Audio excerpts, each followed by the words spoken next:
Hello, Samrit Pandey.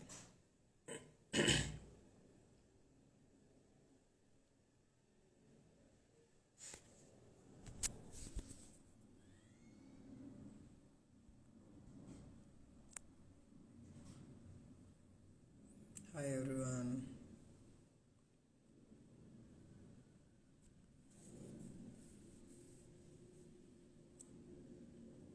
Coach will be joining soon. I started 2-3 minutes before so that by the time people will come, right?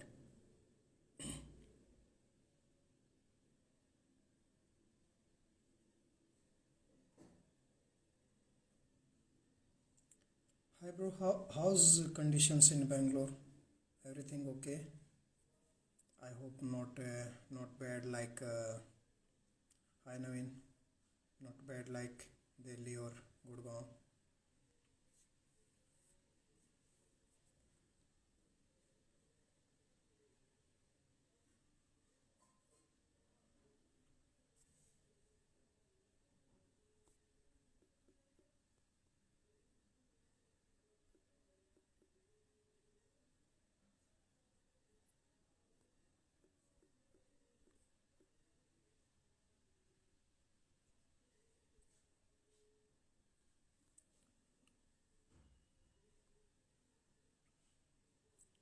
Forced mat hitter. Yeah, it's the same thing here also, bro. Everything is on lockdown and people are suffering. It got out of hand already in the starting, right? Hi, Kevin. Long time no see. How are you, bro? I hope everything is all right there. No corona and all. So, yeah, it's the government's ignorance and high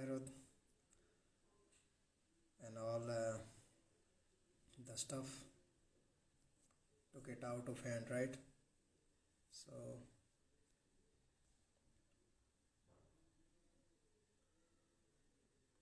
but things should be okay, Kevin, in Australia, right?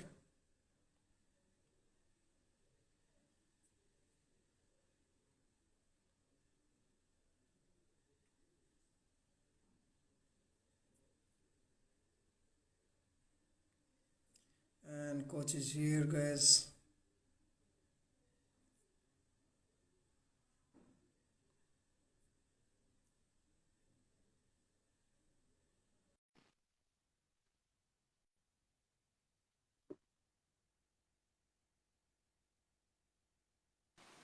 Yes, that's it. Hello.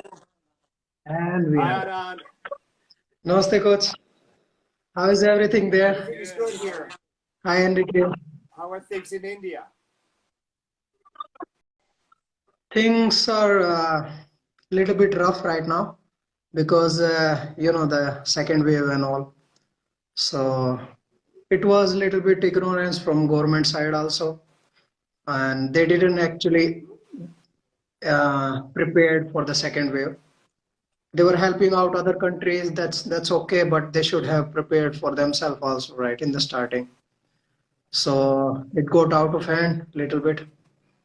Now it's complete lockdown again, especially in big cities like Delhi, Mumbai, Gurgaon, where my gym is. So now waiting things to get normal back again. I hope things get better for you guys fast, and hope that in the next few months things are a lot better worldwide. Yeah, well, it's like that, no, coach. India is a big country, right? Very populated country. So it's hard to control everything here, and especially when these politicians they are like doing rallies and those things, and they said they are saying people to stay in home. So people get a little bit anti also that we are working so that our family can survive. You are asking us to stay home, but at the same time you are making rallies and all for your election and all. So then people also didn't listen in the starting. Then it got out of hand, especially in the big cities. So it's getting a little bit down now. Also, the virus got mutated and this strain, it's more effective, less incubation period, more spreading, more different kind of symptoms, more deaths, those kind of things. So I hope things get better. We only have about 15 minutes, so let's start. You gonna read the questions? Yeah, I gotta take off my glasses. Thanks, Mike. So yeah, get into sure. questions and see what we can answer. In the next 15 minutes. Yeah, cool, coach. So guys, welcome everyone, and guys, you know him. He's one of the best coaches in the world and very respectable person. Guys, start asking your questions because we have a limited time. Uh, by the time, if questions are coming, so coach, how do you suggest we keep practicing? Same like last time. I'm trying my best to guide my students online and all. But how do you think, like, apart from that, what can we do so that we doesn't go out of practice? I think online is of course one way. If people cannot have access to actual physical um, movement, meaning that they can drill the moves even by themselves. Even if you just watch techniques, especially I think focus on teachers that their teaching style resonates with you, and also focus on techniques that are important to you at your stage of development. So if all you can do is watch online courses or online tutorials, if that's the only thing, then fine. If you can't, then the next best thing, if you can, the next best thing is to try to see at least, if you can have small mats and have at least one training partner that you can get together with, then that's great. You can try to at least drill some things. And again, even if you can drill things that you see online, or you could, live, or you could drill things that you kind of watch a YouTube video, or if you bought a course, you can watch that and have your training partner watch it with you. Yeah, right. Like you said in the last time, also visual learning is also a thing, Absolutely. right? And I think two, three people ask the same questions. What is the best solo drills to practice when we don't have the partners? So I think you told us last time also, but maybe It again, depends, fast if you what can. your level of Brazilian Jiu-Jitsu is. If you're just starting out, you can do a lot of things, maybe technical stand-up. So, if just put your hand on the floor, technical stand-up, that's one thing you can drill yourself. Another thing is just kind of inversions. So one of the most important things when you invert is to turn your head so your head doesn't get jammed up. So you could drill these kind of things on your own. If your level is a little bit higher, you can drill, guard passing, you can drill cut passes. I'm a big fan of, in the water. Say, also if you actually, just from a grappling perspective, windshield wipering your legs and coming forward to reverse. So there's a lot of things. There's actually some free solo drills on. You can come closer. Yeah, right. Solo, Same kind of thing. Yeah, same what I was suggesting the guys before. If you are newbie, you should go for more like hip bumps, shrimps, triangles, hip drives, kicks and kicks, those basic setups.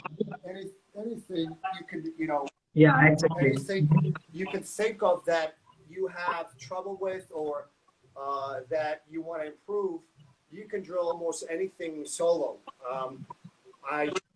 Yeah, just need to get creative, right, with your imagination. Absolutely. And again, if you can get a training partner, anybody, it's, could be a friend. I would strongly recommend, staying with it, if the cases are rising, stay in the bubble that, if you have one friend that has that you're close with, you may see them, just drill with them, you know? They don't have to do jiu-jitsu. They don't have to be that good for you to be able to drill some things on your own. Okay, coach. So two questions about your latest triangle things. So one guy is asking that what is the best way to isolate the arm when we are setting up the triangle from the mount and the guard. And second question is also it's actually my student is asking that when he's setting up the triangle, when he tries to open up his legs, the guy goes away. I try to tell them most of the times that you have to control the shin and the head, but again, your perspective. So the first thing is you don't want to attack a technique just because it's in your head. That I want to do a triangle. Right. You have to set it up. So you have to make sure that when you're attacking any technique, doesn't matter whether it's triangle, armbar, guillotine, you have to set up the circumstances in a way that allow you to attack the triangle. So the first things that you have to do for a triangle is to break the posture.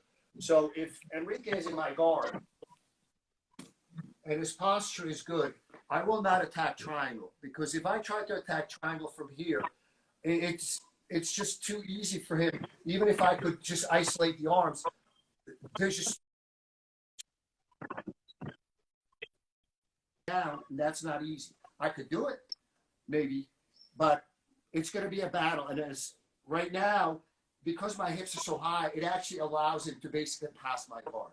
So the first thing I have to do to attack triangle is to break their posture. All right. So we may have the lapel, but even with the lapel, it's not easy if he's bracing properly. So the first things I do is try to get their arms off me, so their posture, just by virtue of putting their arms on the ground, their posture is a little bit more broken than if their arms are on you. So once the arms are off, what I'm looking to do is now start to get in a position that I can get at least 1 foot on the hip. Okay, so now my foot is on the hip and I can stretch myself out. If Enrique rip out, I will attack something else, maybe a hip heist. Okay, so the point is that once this happens, I need to make sure that once I attack that arm, that I actually keep that posture broken. So I broke his posture, but I need to keep his posture broken. All right. So right now it's broken. So now once I already have my hand on his head. So basically cannot posture up fast. I bring my hips high. I grab my shin, and this continues to keep his posture broken. Now I'm going to lock up, and once I lock up, I start to adjust the angle.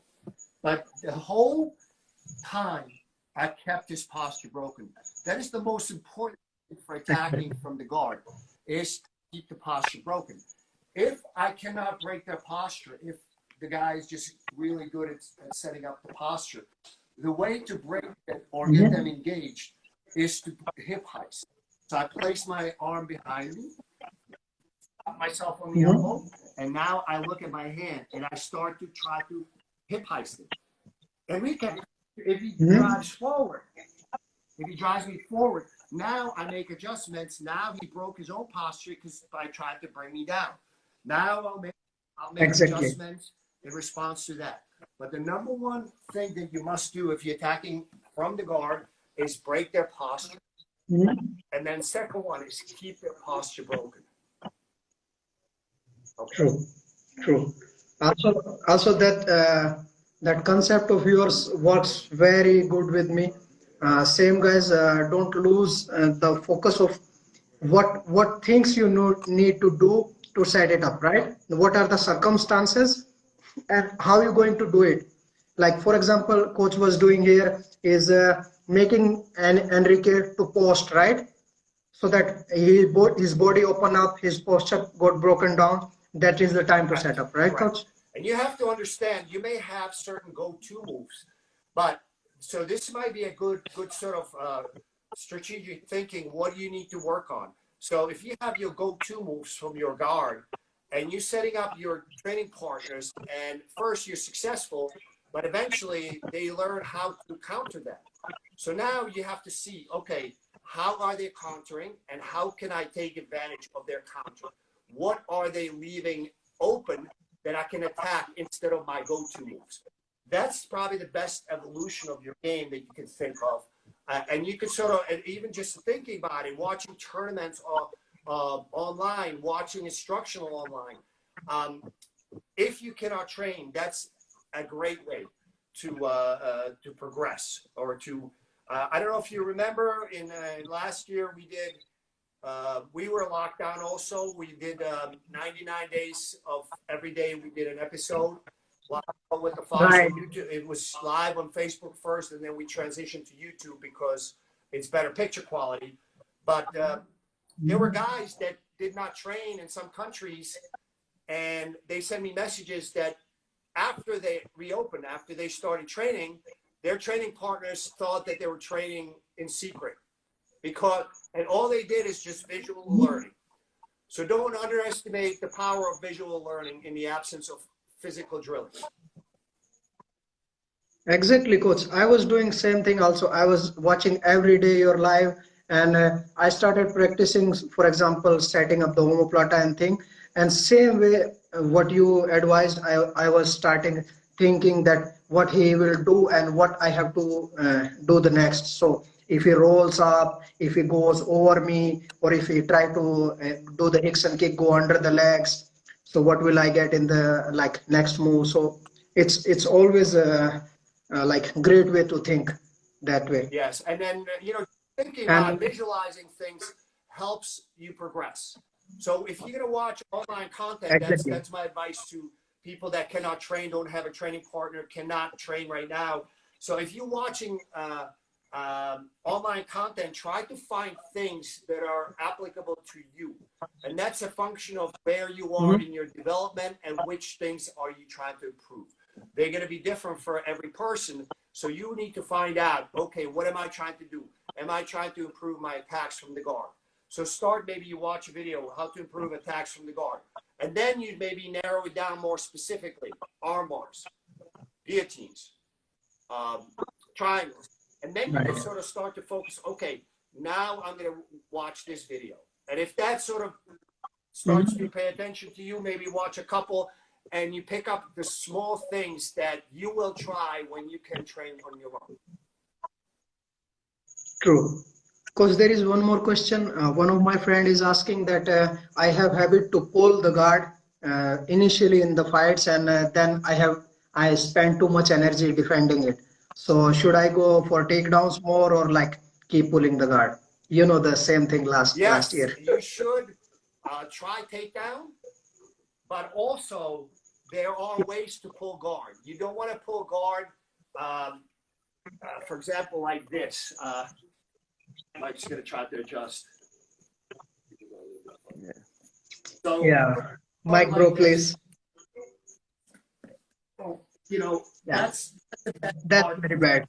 So if you're going to pull guard, I advocate to at least, get a good clinch and try to get at least 1 foot. It doesn't matter. I usually try to, if I'm have an underhook on my left side, I will usually try to put my right foot on them. And now I'm starting to get immediately into some attacking positions. The reason is because when I pull him down, his posture is broken when he gets down to the ground. So if you're gonna pull guard, it's okay. Personally, I try to take people down for about anywhere from 10 to 30 seconds, and if we're still just going back and forth, at some point I will pull guard. But I focus on pulling guard in a way that when I get him down, his posture is broken, and I can start attacking immediately.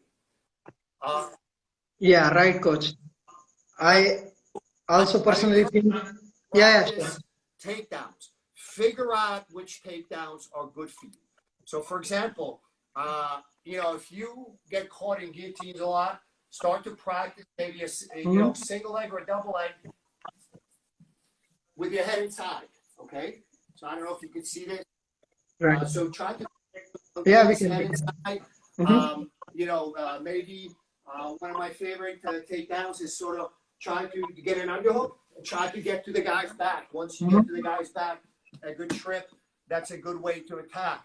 So again, try to figure out takedowns that would help you get the fight to the ground. So I would work on two fronts. I would actually work on a front with, improving your takedowns, but also improving guard pull, focusing on more points of contact to make sure that when you pull guard, you can attack immediately rather than defend your guard.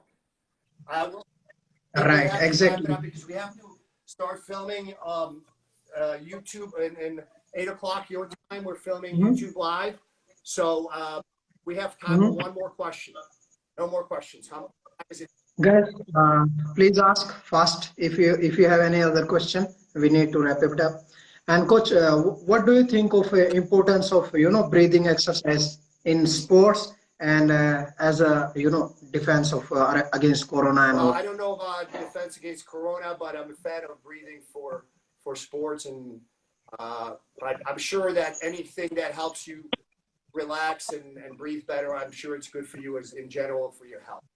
So we have to Yeah, wrap it right. up because we got to prep for the roll with the Fox again. So I'm sorry that we had to keep it so short.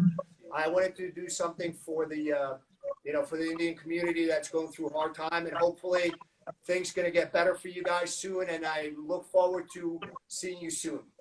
Bye bye. Cool, coach. Take care. It's okay. It was we had a little bit last time. We set it up on the wrong day. It's okay, guys. We will do someday in the future. Please take care, coach. Be safe. We'll see you guys. Guys, that's why I told you everybody that keep your questions ready because it was Friday and he had to film it up also. But I think most of the starting questions got answered, right? And we'll keep doing it in the future. I will try to bring him and others who like I know. And guys, please keep supporting each other. These are the hard times. Our Jitsu community and MMA community, we need to help each other. We cannot stay and just take care of ourselves. Of course, our self is the first one thing, right? But at the same time, we need to connect with others also, right? So guys, take care. Let me know if I can help you with anything, and please be in touch. I will be keep coming in the future, right? So thanks a lot for joining, guys. I will take a leave now also. Take care. Bye bye. Namaste.